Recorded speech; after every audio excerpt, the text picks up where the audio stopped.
കള്ളിമുണ്ടെടുത്ത് തലയിൽ തോർത്ത് കെട്ടി നെല്ലും വയലും ഒക്കെ കാണാൻ എത്തിയിരിക്കുകയാണ് കുട്ടിക്കൂട്ടം. പുസ്തകങ്ങളിൽ മാത്രം കണ്ട കാഴ്ചകൾ കൺമുന്നിൽ തെളിഞ്ഞപ്പോൾ ആദ്യം കൗതുകമായി, പിന്നെ കുറച്ച് സംശയവും.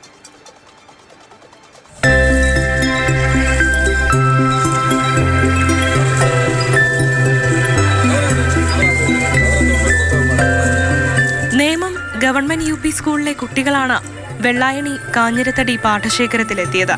കർഷകരുടെ വേഷമണിഞ്ഞെത്തിയ കുട്ടികളിൽ പലർക്കും ആദ്യമായി പാടം കാണുന്നതിന്റെ ആശ്ചര്യവുമുണ്ടായിരുന്നു. പുസ്തകത്തിൽ മാത്രം കണ്ട നെല്ല് കൺമുന്നിൽ തെളിഞ്ഞപ്പോൾ ചിലർക്കൊക്കെ സംശയവും ഉണർന്നു. പാടത്തെ ചെളിയിലേക്കിറങ്ങി കർഷകരോടൊപ്പം ട്രില്ലർ ഓടിച്ചും നിലമൊരുക്കിയും ഞാറ് നട്ടും പതിയെ മണ്ണിനെ കുട്ടിക്കൂട്ടം തൊട്ടറിഞ്ഞു.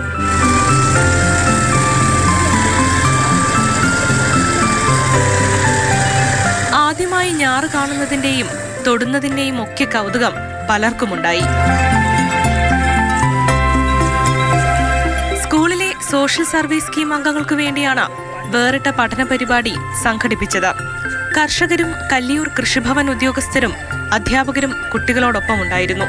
അന്യം നിന്ന് പോകുന്ന ഒരു ഇതാണ് നെൽകൃഷി. ആ നെൽകൃഷിയെ കുറിച്ച് പഠിക്കുന്നതിന് വേണ്ടിയാണ് നമ്മൾ ഇത്തരത്തിലുള്ള ഒരു പരിപാടി പ്ലാൻ ചെയ്തത്. അത് പഠനത്തിൻ്റെ ഭാഗമായി തന്നെ കുട്ടികളെത്തുന്നു.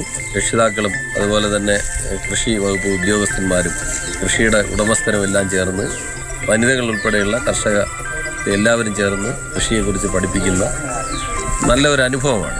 അതുപോലെ തന്നെ ട്രാക്ടർ ഉപയോഗിച്ച് നിലം ഒരുക്കുന്നതിൻ്റെ എല്ലാ കുട്ടികൾ അതിലെല്ലാം പങ്കാളിയായി എന്നുള്ളതാണ് ഏറ്റവും സന്തോഷകരമായ ഒരു വർത്തമാനം. കൃഷിക്ക് നേതൃത്വം നൽകുന്ന കർഷകൻ വിവേകാനന്ദൻ നിലമൊരുക്കൽ, ഞാറുൽപാദിപ്പിക്കുന്ന രീതി, വിവിധയിനം വിത്തുകൾ, വളപ്രയോഗങ്ങൾ എന്നിവയെക്കുറിച്ചെല്ലാം കുട്ടികൾക്ക് പറഞ്ഞുകൊടുത്തു. മാതൃഭൂമി ന്യൂസ്, തിരുവനന്തപുരം. അമൽ തേനമ്പറമ്പിൽ ചേരുന്നുണ്ട് തത്സമയം. അമൽ, സ്കൂളിലേക്കൊക്കെ പോകുമ്പോൾ സ്ഥിരം കണ്ടിരുന്ന കാഴ്ചയായിരുന്നു പച്ചപ്പ് നിറഞ്ഞ പാടവും അവിടെ കൊയ്ത്തും ഒക്കെ. പക്ഷെ ഇപ്പോൾ ആ പാടം നിന്നിരുന്ന സ്ഥലത്തൊക്കെ കൂടുതലും കെട്ടിടങ്ങളാണ്. സ്വാഭാവികമായും കുട്ടികൾക്ക് അത് കാണുമ്പോൾ ഒരു കൗതുകം തോന്നുന്നതിൽ തെറ്റൊന്നുമില്ല, സംശയവും നമുക്ക് തോന്നാനില്ല. കാരണം ഇപ്പോൾ കൃഷിയൊക്കെ കുറച്ച് മാത്രമേ ഉള്ളൂ, പ്രത്യേകിച്ച് നെൽകൃഷി. പക്ഷെ കുട്ടികൾക്കാർക്കും മടിയൊന്നുമില്ല. അവർ വലിയ സന്തോഷത്തിൽ ചളിയിലേക്ക് ആസ്വദിച്ചിറങ്ങി കൊയ്ത്തൊക്കെ വളരെ സന്തോഷത്തോടെ ചെയ്യുന്നുണ്ട്. അവരെല്ലാം കൃത്യമായി തന്നെ പഠിക്കുന്നുണ്ട്. എന്തായാലും നേരിട്ട് കാണാൻ ഇപ്പോഴെങ്കിലും പറ്റി. ഇനി കുറച്ച് നാൾ കൂടി കഴിഞ്ഞാൽ തീരെ നെൽകൃഷി ഇല്ലാതാവുന്ന ഒരു കാലത്തിലേക്ക് എന്തായാലും പോയില്ല. കുറച്ചെങ്കിലും അവർക്ക് കണ്ട് മനസ്സിലാക്കാൻ പറ്റിയല്ലേ കാര്യങ്ങൾ.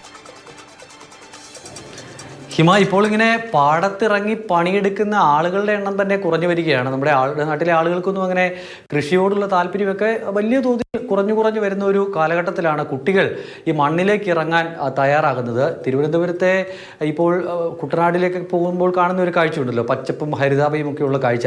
അതിപ്പോൾ ഇന്ന് തെക്കൻ കേരളത്തിലേക്ക് തിരുവനന്തപുരത്തിലേക്കൊക്കെ വന്നിട്ടുണ്ട് എങ്കിൽ തിരുവനന്തപുരത്ത് ഇപ്പോൾ പുല്ലമ്പാറ പോലെ അല്ലെങ്കിൽ അരുവിക്കരയുടെ ചില മേഖലകൾ കേന്ദ്രീകരിച്ച് ഒക്കെയാണ് ഇങ്ങനെ പാടങ്ങളൊക്കെ സജീവമായുള്ളത്. അത് കഴിഞ്ഞാൽ പിന്നീട് ഏറ്റവും രസകരമായ പാടങ്ങളും പുഴകളും അല്ലെങ്കിൽ ഈ പറയുന്ന കൃഷിസ്ഥലങ്ങളും ഒക്കെയുള്ള ഒരു സ്ഥലമാണ് ഈ വെള്ളായണി എന്ന് പറയുന്നത്. നേമത്തിന് തൊട്ടടുത്തുള്ള സ്ഥലമാണ്. അങ്ങനെ നേമം UP സ്കൂളിലെ കുട്ടികളാണ് ഈ പറയുന്ന പാടത്തേക്ക് ഇറങ്ങാൻ തീരുമാനിച്ചത്. അതിന് എല്ലാവിധ സഹായങ്ങളുമായ അധ്യാപകരും കൃഷി വകുപ്പും എല്ലാവരും ഉണ്ടായിരുന്നു. അപ്പോൾ എല്ലാവരും ചേർന്ന് കുട്ടികളെ അവിടേക്ക് എത്തിച്ചു. അവരിങ്ങനെ മുണ്ടൊക്കെ എടുത്ത് പാട്ടൊക്കെ പാടി അവർ ആ പാടത്തേക്ക് ഇറങ്ങി മണ്ണിനെ തുടർന്ന് അവരുടെ ജീവിതത്തിലെ ആദ്യത്തെ അനുഭവമായിരിക്കും. ഇനി പക്ഷേ അങ്ങനെ ഒരു അനുഭവം ഇനി വരും കാലങ്ങളിൽ അതിൽ ഭൂരിഭാഗം ആളുകൾക്ക് ഉണ്ടാകാൻ ഒരു സാധ്യതയും കാണുന്നില്ല. കാരണം ആ കുട്ടികളൊക്കെ മറ്റേതെങ്കിലും തലത്തിലേക്ക് പോകാൻ ആഗ്രഹിക്കുന്നവരായിരിക്കും. അതിൽ വളരെ കുറച്ച് ആളുകൾ മാത്രമായിരിക്കും ഈ ഒരു മേഖലയൊക്കെ ചുറ്റിപ്പറ്റി നിൽക്കാൻ സാധ്യതയുള്ളത്. അപ്പോൾ ഈ കുട്ടികൾ ആദ്യമായിരിക്കും ഒരുപക്ഷെ ട്രാക്ടറെ കാണുന്നത്. അതോടൊപ്പം തന്നെ ഈ പാടത്തേക്ക് ഇറങ്ങുന്നത്. നെല്ല് പോലും അതിൽ ആദ്യം കണ്ട അത്ഭുതമുള്ള കുട്ടികളുണ്ട് എന്ന് അധ്യാപകരൊക്കെ പറയുന്നുണ്ട്. അപ്പോൾ അത്തരത്തിൽ അവർക്ക് വേറിട്ടൊരു അനുഭവമായിരുന്നു. ഇതിപ്പോൾ പറയുമ്പോൾ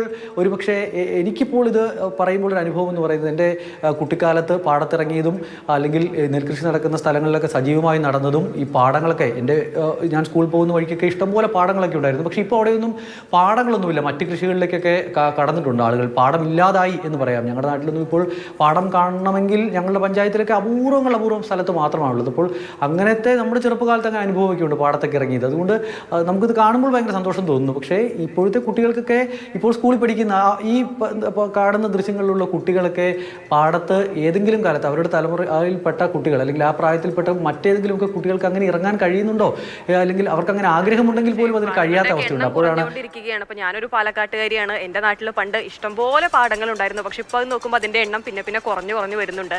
അപ്പോൾ തിരുവനന്തപുരത്തേക്കൊക്കെ വരുമ്പോൾ കുട്ടികൾക്ക് പാടം കാണുമ്പോൾ ഒരു അത്ഭുതം തോന്നുന്നതിൽ യാതൊരു സംശയവും ഇല്ല. അതിലൊരു നമുക്കൊന്നും തോന്നാനുമില്ല. കാരണം അവരുടെ ചെറുപ്പത്തിൽ അവരത് കണ്ട് ശീലിക്കുന്നില്ല എന്നുള്ളത് മാത്രം. എന്തായാലും കൃഷിയെ അടുത്തറിയാനും മനസ്സിലാക്കാനും കുഞ്ഞുങ്ങൾക്ക് കഴിഞ്ഞു. ഇനിയിപ്പോൾ ഭാവിയിൽ അവർ കൃഷിയുടെ മാർഗത്തിലൂടെ പോകണോ അതോ എന്ത് ചെയ്യണം എന്നൊക്കെ അവർ തന്നെ ആലോചിച്ച് തീരുമാനിക്കാം. കൃഷി അടുത്തറിഞ്ഞ് മനസ്സിലാക്കാൻ പഠിക്കാനും കുഞ്ഞുങ്ങൾക്ക് കഴിഞ്ഞു.